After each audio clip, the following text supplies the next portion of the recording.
So one of the newest areas in the last, 18 months or so that has really come to the fore and has been probably one of the topics that I've spent the most time on is generative AI, the adoption of generative AI, and what does that mean for organizations in terms of the implications of security and the security risk associated with that.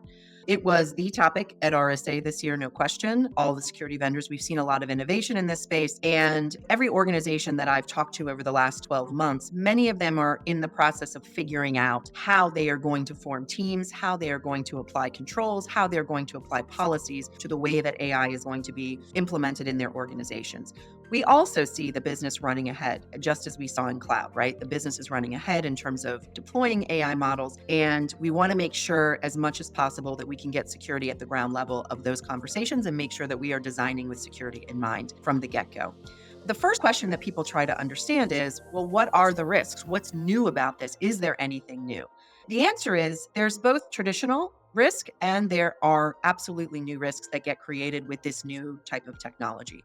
From a traditional standpoint, right, AI models are fed by data. So all of the basic principles of knowing where your data is, understanding its sensitivity, having it monitored, having it protected, making sure that you have policies of access rights and being able to comply with regulations, all of those things still apply and help prepare you for making sure the data that may be feeding an AI model has those types of protections around it. So there's no question that there are some traditional data risks. But when we get into what's different about AI, if you think about the highest level, AI has to be trustworthy. It will not be adopted, it will not be used if it's not trustworthy. And there's a lot of things that go into, do you trust the information that's being provided to you? And one of those things, if a malicious actor can influence a model, can trick a model, can get it to do things that it's not supposed to do, if you leak data from that model, it becomes something that is no longer trustworthy. So security and security risk is a core component of what is involved in the broader topics of how you create trustworthy AI. And there is a broader governance model around AI because there are other types of safety risks like bias and drift and hallucinations, but security has to be discussed in that same vein and in that broader governance domain